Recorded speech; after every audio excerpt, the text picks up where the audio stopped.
अस्सलाम वालेकुम दोस्तों।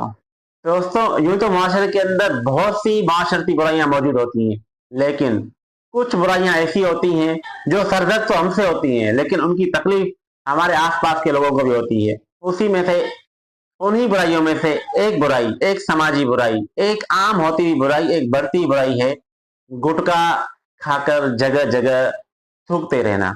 गुटखा खाना अपने आप में ही एक बुरी चीज है, नहीं खाना चाहिए। लेकिन जो दोस्त जो हजरात गुटखा खाते हैं, पान खाते हैं, मावा खाते हैं, वो उनका अपना जाती मामला है, वो उनका अपना जाती इख्तियार है। लेकिन मैं इस पे भी वीडियो में आगे बात करूंगा कि आपको गुटखा क्यों नहीं खाना चाहिए। लेकिन पहले बात करते हैं उस अहम मसले के ऊपर जिसे कभी न कहीं, कहीं न कहीं आपने भी झेला होगा, और मैं तो कई बार ही इस चीज से गुजर चुका हूं।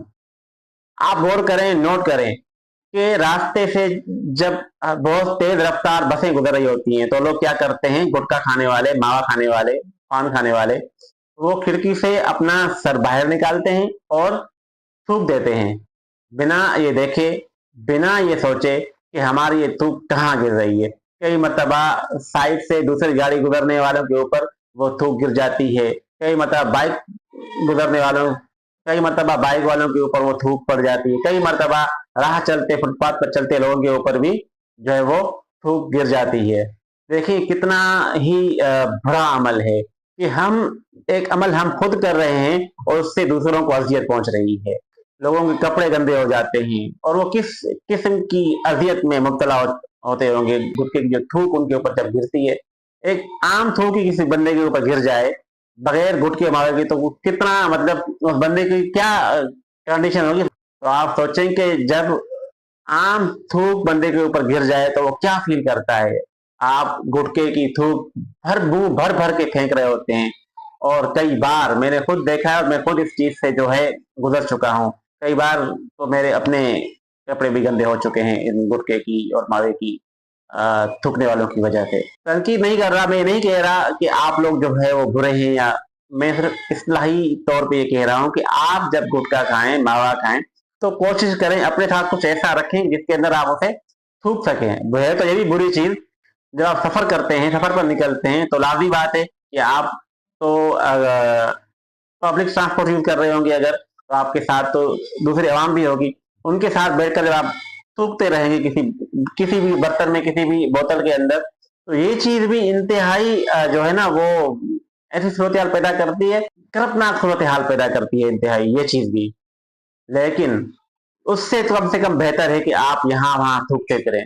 हमारी हमारे रोड, हमारी गलियां, हमारी दीवारें, वो तो इन गुटखे की थूक और पिचकारियों से तो जो है ना रंग बिरंगी हो चुकी है, लाल लाल हो चुकी है।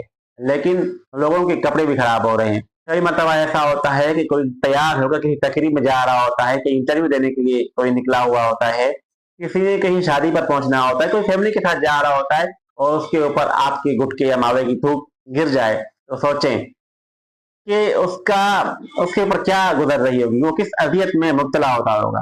बेहैसियत मुसलमान, मेरा आपका ये सबसे अवलीन फरीजा है, सबसे अवलीन जिम्मेदारी है कि हम ऐसा कोई भी अमल ना करें जिससे किसी और को तकलीफ पहुंचती हो, जिससे किसी और को परेशानी पहुंची, जिससे कोई और परेशानी का सामना करे यहाँ।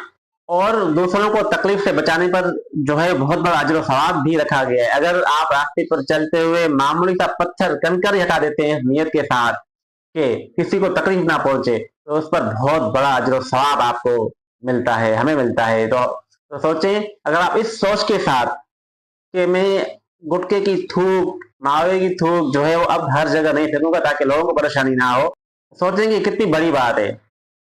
दूसरों को तकलीफ से आप बचा रहे हैं, हो सकता है कि अल्लाह ताला आपकी अपनी तकलीफें दूर कर दें। ये तो हुई एक बात। दूसरी बात ये कि आपको गुटखा और मावा, पान वगैरह क्यों नहीं खाना चाहिए। इसकी बहुत सारी वजूहत है, और सबसे बड़ी और अहम वजह यह है कि इससे बीमारियां फैलती हैं। आप बीमार होते हैं, अस्पताल में आप जाएंगे तो मुंह के कैंसर के लोग जो है ना वो भरे पड़े आपको मिलेंगे, और उनके चेहरे की हालत, उनकी गर्दन की हालत इस कदर बिगड़ी हुई होती है।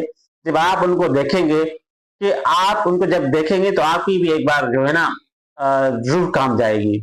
इस कदर उनके गर्दन, उनके चेहरे, उनके होंठ अजीब ही तरह की कैफियत में होते हैं, या तो फिर वो कर चुके होते हैं, गल चुके होते हैं कैंसर के, या फिर साइड में इस तरह के जख्म हो चुके होते हैं कि हम उन्हें देख ही नहीं पाते।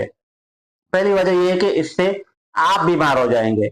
दूसरी वजह ये है कि आपके इस गुटके मावे की वजह से दूसरे लोग भी बीमार हो सकते हैं। जब आप थूकते हैं गुटके मावे की थूक, दुनिया के अंदर थूक की वजह से बहुत सारी बीमारियां फैलती हैं। जब आप थूकते हैं, आपके थूकने की वजह से जब आप गुटखा मावा खाकर थूकते हैं तो कई बीमारियां आपसे दूसरों की तरफ जो है वो ट्रांसफर होने का खतरा बढ़ जाता है। आपकी वो थूक किसी के ऊपर गिर जाती है, किसी वजह से हवा में शामिल होकर दूसरे तक वो बीमारी पहुंच सकती है।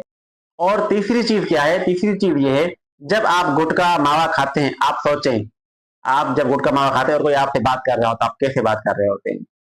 ये एक इंतहाई बद तहजीब और बद अखलाकी में शुमार होता है जिस अंदाज में आप बात कर रहे होते हैं। अब मैं बोलूंगा तो शायद आप पेशगी माजरत के मुंह चढ़ाकर बात कर रहे होते हैं, और बात भी इस तरीके से हो रही होती है कि बात समझ में नहीं आती कि अगला बंदा कह क्या रहा है। और कई बार ऐसा होता है, कुछ लोग बात करते हुए, बात जब करते हैं तो उनके मुंह से गुटके की और मावे की जो है ना, तो वो रस साइड से निकल रही होती है, बह रही होती है, या छींटे निकल रहे होते हैं, जो कि बहुत ही अजीब सा मंजर पेश करता है, अजीब अजीब सा ही जो कि बहुत ही अजीब होता है। इंतहाई गैर मुनासिब चीज है ये भी। मतलब ये है कि आपकी शख्सियत के ऊपर बहुत बुरा असर पड़ रहा है, इसकी वजह से आपकी शख्सियत का बहुत बुरा तासर आगे जा रहा है। तो कोशिश करें, पहली बात यह है कि गुटखा मावा बिल्कुल ही अवॉइड करें, ना खाएं, अच्छी चीज नहीं है। अगर आप अवॉइड नहीं कर सकते, आपने खाना भी है तो कुछ मैनर्स के साथ, कुछ अखलाकियात के साथ, कुछ तहजीब तमीज के साथ, कुछ तरीके के साथ खाएं, ताकि वो चीज सिर्फ आप तक ही महदूद हो, उससे किसी और को परेशानी ना हो। और वीडियो के आखिर में ये बात जरूर कहूंगा कि मेरा ये वीडियो बनाने का मकसद किसी के ऊपर तनकीद करना, किसी के ऊपर तंज करना नहीं है। ये सिर्फ एक इस्लाही मैसेज है जो कि मैं चाहता हूं कि माशरे के अंदर फैले, और कुछ लोग, और उम्मीद है कि जब मेरा ये मैसेज लोगों तक पहुंचेगा तो वो लाजमी किसी न किसी हद तक कोशिश जरूर करेंगे। ऐसा 100% हो या ना हो, लेकिन किसी हद तक कोशिश जरूर होगी इंशाअल्लाह। मैं हूं आसिफ अली, मिलते हैं अगली वीडियो में। अल्लाह निगहबान।